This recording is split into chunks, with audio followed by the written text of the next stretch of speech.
Sekarang aku tanya sama Mas, kamu selingkuh apa dia apa enggak? Iya, aku selingkuh. Kalau ya yang baik untuk Nala, sebaiknya kita pisah.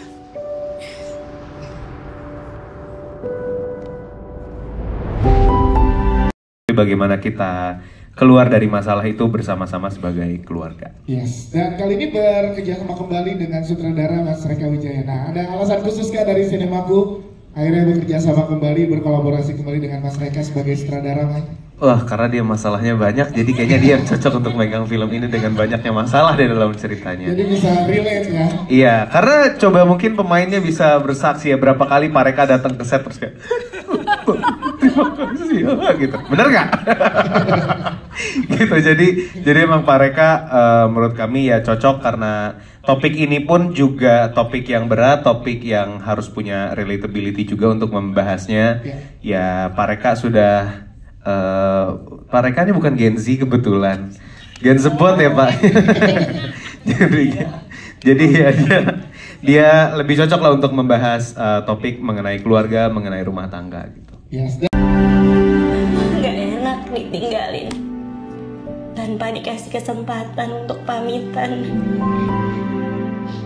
Kalau Arga udah minta pisah sama lo, itu artinya udah jatuh talak buat lo.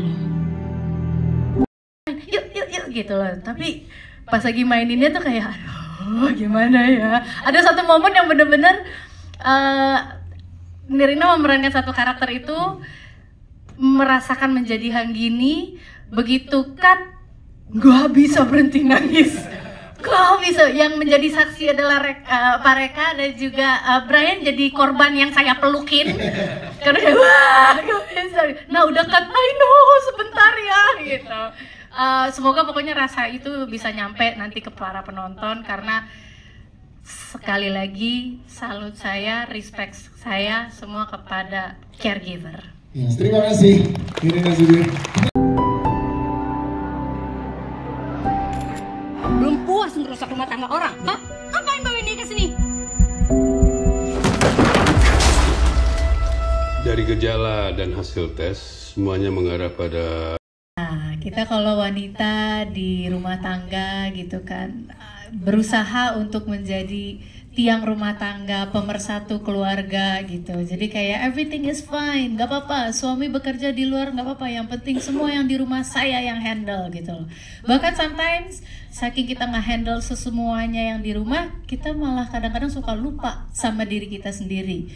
Lupa dengan seharusnya kita juga bisa bahagia gitu loh. Tapi dalam hal normal aja, maksudnya seperti yang keseharian biasa aja, kita suka lupa sama hal kayak gitu. Ditambah lagi menjadi seorang caregiver dari pejuang ALS itu berkali-kali lipat ya. Jadi benar-benar kayak kita tidak mau terlihatan kita rapuh, kita mau kelihatan kita kuat, tapi kita manusia biasa yang kita ke toilet kita nangis gitu di depan anak, everything is fine, gak apa-apa kok gitu. Bahkan kita membiarkan anak kita menangis supaya dia mengeluarkan rasa, tapi kita gimana caranya tuh kayak gak mau kelihatan rapuh gitu di depan anak, tapi kita sendiri kan hancur gitu loh, mengetahui bahwa suami kita sedang menghadapi sesuatu yang kita tahu saat ini obatnya aja belum ada. ALS ini bahkan untuk beberapa dokter masih belum bisa mendiagnosa secara langsung. Jadi kalau kita ke dokter kita ngecek kamu ALS, enggak, itu melalui beberapa tahap gitu loh. Dan di sini bahkan jadi bukan hanya mengenai penyakitnya saja, tapi juga penyakit yang terjadi di dalam rumah tangga, yaitu keretakan komunikasi, di mana suami berjuang sendiri, istri berjuang sendiri dengan segala macam cobaannya, tapi ternyata yang kita lupakan adalah komunikasinya gitu loh. Nah itu yang susah adalah pada saat kita kayak mencoba memainkan kita kuat, padahal kita lemah, kita manusia bisa. Nah itu susah banget, apalagi kayak nggak apa-apa, tapi dalam hati kita hancur gitu. Nggak apa-apa, nggak boleh nangis, nggak boleh apa, tapi kayak mata kita kan nggak bisa bohong ya gitu. Tapi nggak pengen gitu kelihatan. And for me, untuk karakter Hanggini, bahkan seorang Nirina Zubir juga belajar dari Hanggini untuk bagaimana caranya. Dan bukan hanya Hanggini, para caregiver salut saya kepada para caregiver semua. Yaitu belajarnya untuk semoga makanya bukan hanya untuk Nirina efeknya juga, tapi kepada teman-teman yang sedang menonton juga nanti bisa mempelajari hal-hal yang seperti ini. It's apa ya? It's painfully beautiful gitu loh. Wow, luar biasa.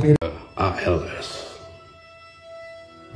Harapan hidup penderita ALS 2-5 tahun. Saya sarankan agar keluarga dan orang-orang terdekat bisa mendampingi. Terima kasih banyak untuk Cinemaku Pictures, untuk Ibu Yani, untuk Umay, untuk Prilly, Pak Reka, Brian, Elin, dan semua yang terlibat di film ini, termasuk teman-teman cast, karena tanpa kerjasama yang luar biasa film ini kayaknya agak berat sih memang. Tapi mereka semua membuat film ini menjadi apa ya? Menjadi bebannya itu lebih mudah buat saya gitu. Kalau ngomongin soal harga, film ini sebetulnya bercerita tentang keluarga. Tanpa mengesampingkan peran seorang istri yang sangat luar biasa, harga seorang laki-laki yang idealisnya itu ya dia pengen menjadi sebuah kepala rumah tangga, imam, ayah, suami, rata-rata gitu kan. Seperti saya juga gitu, sebagai saya kepala rumah tangga, saya pengennya keluarga saya senang, keluarga saya happy, keluarga saya makannya tercukupi, sekolah anak saya bisa lancar dan semuanya. Itu kan idealnya seperti itu, tapi melakukannya itu kan gak semudah itu gitu. Dan selalu yang kita dengung-dengungkan laki-laki itu adalah gue pengen istri gue seneng, anak gue sekolah pinter, keluarganya harmonis, idealnya seperti itu. Tapi ternyata melakukan itu tidak semudah itu gitu. Kalau support system yang nggak berjalan ya nggak akan jadi seperti itu gitu. Tapi yang menjadi menarik adalah bukan soal masalah yang dibebankan ke dalam keluarga ini, bukan ujian yang diberikan oleh Tuhan di rumah tangga ini lewat sebuah penyakit. Tapi yang menarik dalam film ini adalah bagaimana keluarga kecil ini menghadapi itu gitu. Bagaimana keluarga kecil ini melewati itu, memperjuangkan itu sampai pada titik terakhir kekuatan mereka adalah sebuah doa gitu. Dan ini banyak sekali dialami oleh banyak keluarga di Indonesia, makanya film ini inspired by true events karena memang benar-benar banyak sekali yang mengalami ini. Dan buat saya ini sebuah film yang sederhana tapi punya sisi yang sangat powerful banget. Dan saya nggak bisa cerita terlalu banyak, tapi mudah-mudahan dari trailer yang kami kasih ini bisa membuat sebuah cerita baru, tontonan baru, ide baru, atau enggak sebuah tema baru yang diangkat yang mungkin belum pernah diangkat di film Indonesia sebelumnya. Yes. Dan di film ini juga akhirnya kembali bersama dengan Nirina Zubir setelah 20 tahun ya berarti reuni ya, luar biasa. Nah itu gimana saat tahu ternyata bersama dengan Nirina nih di film ini? Ternyata dia masih kayak dulu masih seperti anak-anak. Tapi udah dalam format yang lebih dewasa kita berdua ya. Format yang luar biasa. Dewasa tua. Dulu kita belum ngebayangin punya anak, bayangin berumah tangga aja belum gitu kan. Terus sekarang dipertemukan, dan kebetulan pertemukannya di Cinemaku yang biasanya ngangkat film seperti Prilly bilang di Gen Z apa dan sebagainya. Dan sekarang ini temanya dewasa ya, bukan tua ya. Yes, dewasa. Temanya lebih dewasa. Temanya lebih dewasa. Iya. Dan ternyata dalam banget. Pertama kali dikasih tahu bermain dengan sama Nirina, temanya seperti ini. Dan ide ini tercetus waktu itu Brian sempat cerita di Makkah ya? Di mana sih? Madinah. Oh, di Madinah gitu. Buat saya ini kayaknya ada satu benang merah yang penting banget gitu di film ini. Dan tema penyakit yang diangkat pun di sini juga buat saya ini sesuatu yang luar biasa banget.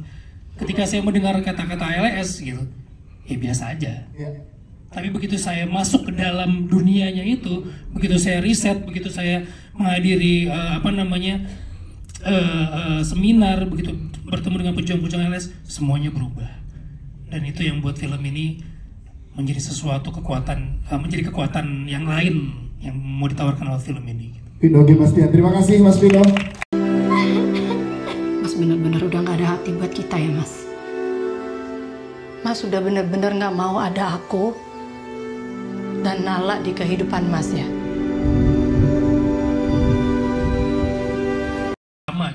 sudah panjang sekali gitu.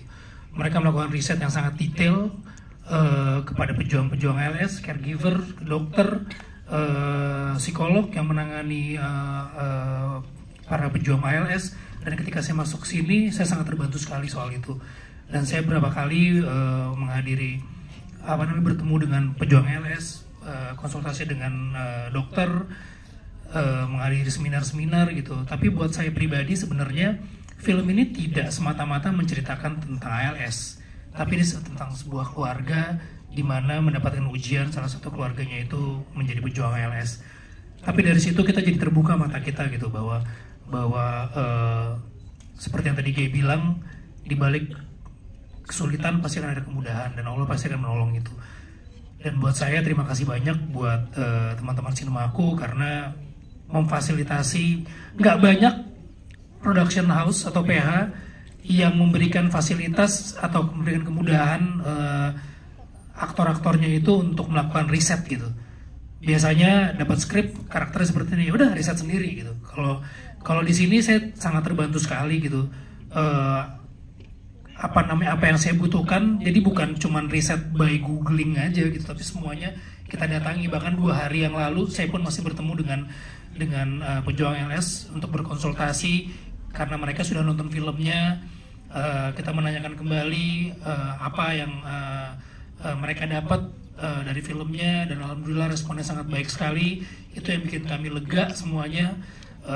Buat saya pribadi, gimana sih psikologi seorang yang ditegakkan ALS di dirinya gitu. Respon pertama itu seperti apa, karena itu yang sangat penting banget, karena nggak semua orang tahu ALS itu apa gitu. Seperti yang Nina bilang, dari beberapa dokter pun hanya beberapa yang memang benar-benar fasih mendiagnosa, menegakkan ALS itu, tanpa mengecilkan maksudnya para dokter tersebut gitu, karena memang masih banyak yang mirip-mirip gejalanya. Dan buat saya itu yang benar-benar saya ambil sih, yang itu benar-benar saya ngobrol bagaimana perasaan ibu, perasaan mas, perasaan kakak ketika pertama kali ditegakkan ALS di diri kalian gitu, seperti apa, emosionalnya seperti apa, itu seperti apa gitu, dan apakah ada perubahan fisik sesuai dengan apa yang diberikan oleh dokter. Kondisi Arga di film ini pada level berapa, kondisi fisiknya seperti apa, itu yang kita pakai gitu. Jadi semuanya itu memang benar-benar detail, benar-benar kita takut salah sih ya, kita takut salah gitu. Kita pengen penonton ketika nonton film ini tidak usah memikirkan lagi, ini bener apa enggak sih risetnya, ini bener. Kadang-kadang kan gitu kan, kita ketika nonton film, ini risetnya bener nggak sih? Nah kita pengen benar-benar ketika teman-teman nonton, enjoy aja, nikmatin ceritanya, karena semua berhubungan dengan ALS ini sudah kita konsultasikan dan sudah di bawah pengawasan yang tepat gitu. Ini bukan sesuatu yang bisa kamu hadapin sendiri. Hanya di depan kamu ini, aku nanya lagi untuk ngapain? Ngapain aku pergi dari rumah itu? Urusan atau berat secara emosi yang belum selesai sampai sekarang. Nah, di sini kan bertindak sebagai dokternya Arga, dokter paliatif. Jadi dokter yang bukan hanya mengurusi atau bantu Arga untuk bikin appointment atau ngurusin fisik atau sakitnya Arga, tapi juga bantu Arga secara emosional. Kan ada istrinya. Nah, itu juga yang jadi masalah di sini, karena jadi dokter yang berperan jadi dokter yang juga mantannya Arga gitu. Nah, dari situlah akar permasalahan yang sangat hebat antara Arga dan Hanggini timbul gitu.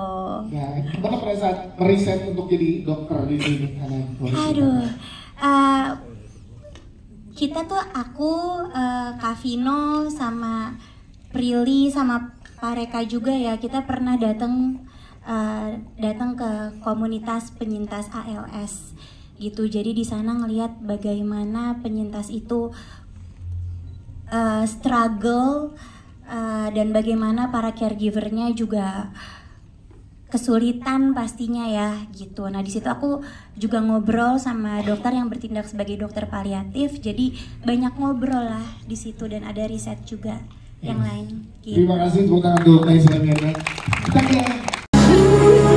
Ya betul optimis. Kita fokus ke penyembuhan dulu. Oke, kita ikhtiar, kita cari obatnya. Kamu cari kemana? Lo janji bakal bawa papa pulang.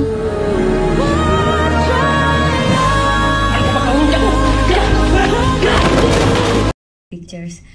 Kita itu selalu ngerasa hangat setelah abis nonton film keluarga gitu. Jadi kita ngerasa, aduh pengen ya kita punya film yang mengangkat tema keluarga, yang target audiensnya bukan seumuran kita doang, tapi orang tua kita bisa ngerasa relate, bisa menangkap konflik yang lebih dewasa dari biasanya, yaitu pernikahan gitu. Tapi kita sebagai filmmaker nggak mau asal bikin film keluarga aja atau asal bikin film sedih-sedihan aja. Kita juga mau raise awareness soal sesuatu yang kita anggap ini penting untuk kita raise gitu awarenessnya. Karena visinya Sinemaku kalau bikin film, karena kita tahu film adalah alat yang sangat efisien sekali untuk kita menyebarkan pesan, untuk kita mengangkat awareness sesuatu. Jadi kita pengen ambil satu kasus atau isu yang jarang terdengar gitu, dan inilah kesempatan kita untuk raise awareness soal ALS. Dan Sinemaku Pictures itu sosial medianya kayak tempat curhat ya. Mungkin karena film-film yang kita rilis itu selalu sedih-sedih, jadi selalu banyak DM dari penonton setelah nonton film kita, dan mereka itu suka curhat sama kita, sampailah kita menemukan ALS ini. Lalu kita research, Bu Yani pastinya yang juga research sama Bu Santi, karena Bu Yani kan ibunya kita semua di Sinemaku Pictures gitu ya. Jadi dia ngerasa kayak oke, saya punya pengalaman ini, terus saya juga mendengar cerita dari teman-teman saya yang juga berumah tangga kayak gini. Jadi kita kumpulkan cerita-cerita orang yang sudah berumah tangga, dan kebetulan ada juga yang kita research, ada juga yang mengalami musibah tiba-tiba suaminya terkena ALS, istrinya terkena ALS, dan kita ngerasa wah ini bisa menjadi isu yang sangat penting untuk kita raise awareness-nya, karena ternyata ALS itu belum ada obatnya dan nggak banyak dokter atau rumah sakit yang bisa menangani ALS karena memang diagnosanya itu bertahap gitu ya, dan mirip-mirip sama penyakit lain seperti stroke. Jadi kadang orang salah didiagnosa dikira stroke padahal ALS gitu. Nah terus kita ngerasa ini penting banget karena ternyata banyak orang yang terkena penyakit ALS bingung mau kemana, bingung menanganinya harus seperti apa. Apalagi caregiver mereka yang ngurusin mereka juga bingung ini harus gimana ya menanganinya. Karena ALS itu adalah penyakit yang kalau melakukan treatment itu hanya memperlambat efeknya aja, tapi tidak akan memperbaiki kondisinya. Dia akan terus seperti itu karena menyerangnya nerve cells atau syaraf motorik kita. Akhirnya oke, Mai, ini kayaknya kita harus angkat awareness ini supaya orang juga tahu kalau ada ALS. Tapi gimana ya angkat awarenessnya? Karena kita nggak mau bikin film yang seakan-akan ngajarin orang atau seakan-akan kita tahu, karena kita bukan dokter, kita filmmakers. Akhirnya kita ngelihat konflik keluarga yang sering terjadi. Saya juga ngelihat nih papa mama saya gimana sih, jadi sering ngobrol sama papa ngebahas rumah tangga. Terus papa saya tuh bilang, ya dulu tuh papa kan waktu nikah belum sesukses sekarang, belum bisa kerja dengan gaji yang stabil, tapi karena laki-laki itu harus provide dan harus kuat, jadi ya mau nggak mau kerja aja. Mama nggak tahu tuh di luar papa kehujanan atau di luar papa hampir kecelakaan, yang penting pulang bawa uang. Terus saya tuh ngerasa, oh gitu ya, sosok suami itu ngerasa kuat dan harus bertanggung jawab. Jadi kadang istri tuh nggak tahu suami lagi ngapain atau nggak tahu lagi kena musibah apa, karena suaminya nggak mau ngerepotin istri. Ternyata ngobrol sama semua yang ada di Sinemaku, benar katanya kayak gitu, karena laki-laki tuh harus kuat dari kecil didiknya. Kita mau angkat itu karena kita ngerasa ini juga film harus relate sama laki-laki dan harus bisa menyuarakan apa yang disuarakan laki-laki juga. Terus kalau perempuan apa ya? Oh, kalau perempuan kadang suka ngerasa kurang dilibatkan. Karena itu tadi, udah perempuan gak usah tahu deh, udah yang penting kamu tahu enak-enaknya aja. Padahal kadang, kata mama saya sebagai seorang istri, mau sesusah apapun, istri juga mau dilibatkan. Ya udah, akhirnya kita jahit informasi-informasi itu, hasil observasi kita, jadilah hanya namamu dalam doaku. Karena ketika berumah tangga, kata orang-orang yang sudah menikah, bukan kata saya karena saya belum menikah, rumah tangga itu harus ditopang bersama. Dan ketika kita mencintai orang, pasti namanya selalu disebut di dalam doa. Jadi muncullah hanya namamu dalam doaku. Wow, yes.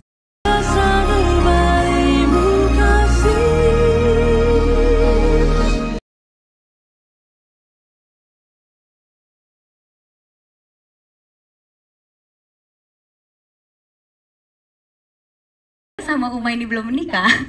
Jadi kalau nulis konflik, ini bener gak sih di pernikahan kayak gini gitu kan. Jadi kita mau gak mau harus diskusi sama orang yang sudah menikah juga. Terus karena ini kita mengangkat sebuah penyakit, jadi kan kita harus konsul sama dokter. Kita juga mendekatkan diri dengan komunitas ALS juga, sampai kita bikin dokumenternya juga supaya kita paham betul apa sih yang benar, jangan sampai kita salah. Karena ini kan penyakit gitu ya, jangan sampai kita salah nulisnya. Jadi mungkin tantangannya itu menyamakan realita yang kita anggap benar ke konflik yang belum pernah kita hadapi di dunia nyata gitu. Nah terus Cinemaku Pictures itu kan kalau ngelihat penontonnya semuanya seumuran sama kita nih, Gen Z ini, ya kan Kak ya? Jadi bagaimana film ini walaupun secara cerita dewasa, tapi bisa mewakili hati banyak orang, bisa mewakili hidup banyak orang, bisa mewakili hati para anak-anak, bisa mewakili hati ibu-ibu, bapak-bapak, teman-teman, semuanya gitu. Itu susah loh buat aku yang Gen Z ini. Susah banget kan? Kayak gimana ya gitu ya? Sudah ada sentuhan-sentuhan Gen Z. Berarti terima kasih, nanti kita. Sekarang aku tanya sama Mas, kamu selingkuh apa dia apa enggak? Iya, aku selingkuh. Kalau ya yang baik, kenal. Sebaiknya kita pisah.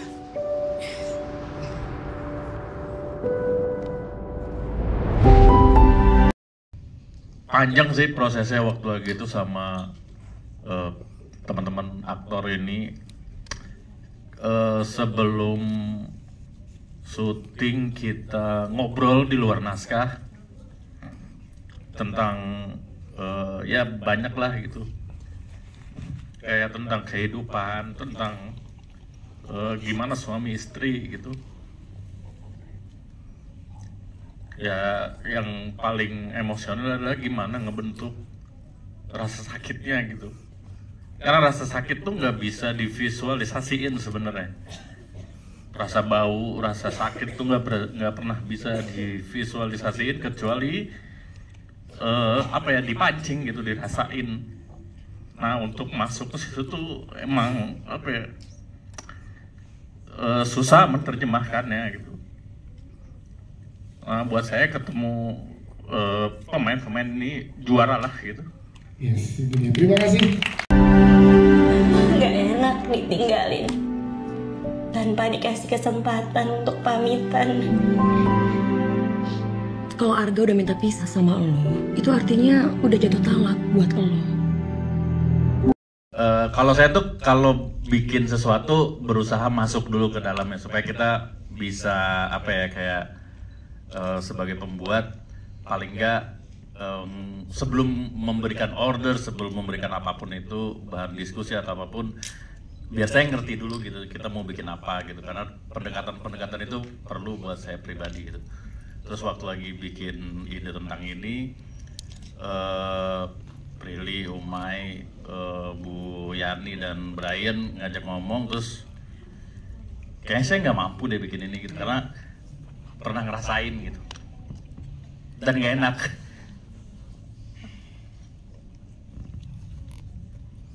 Tepuk tangan dong buat Pak Reka, ini begitu masih berasa dan emosionalnya sebagai sutradara. Ya nggak enak aja lah, males untuk diingat. Ya, senyaman Pak Reka untuk men-sharing ini ke kita, tapi terima kasih, ini adalah hasil yang luar biasa. Tepuk tangan sekali lagi buat Pak Reka, teman-teman. Nanti kita bercerita lagi Pak Reka setelah lebih enakan lagi, karena memang ini emosional banget ya Pak Reka, buat Pak Reka. Belum puas ngerusak rumah tangga orang, hah? Ngapain bawa dia ke sini? Dari gejala dan hasil tes, semuanya mengarah pada udah datang hari ini di hari Kamis. Thank you so much udah datang. Jujur agak bingung awalnya, tapi sangat bersyukur karena didampingi sama mereka-mereka ini. Aku sih nggak pernah kebayang kalau melakukan posisi produser ini dengan orang lain, karena mereka bukan hanya let's say teman kerja, tapi juga udah aku anggap sebagai keluarga. Umay, Prilly, apa? Boleh, gak apa-apa, lu gue kasih. Jadi keluarga minjem duit doang ya?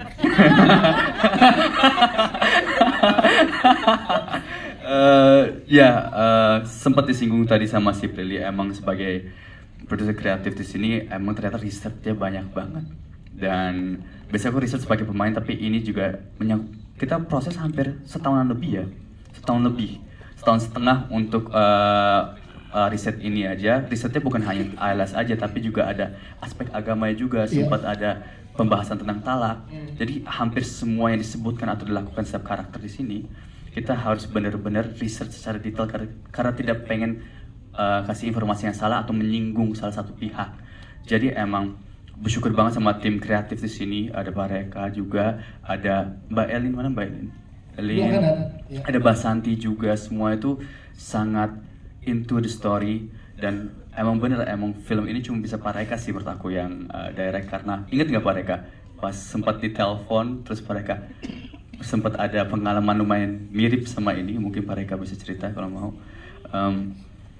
Dan dari sana aku oke, I'm with the right people di sini, karena nggak tahu kalau nggak sama mereka sih buat ini.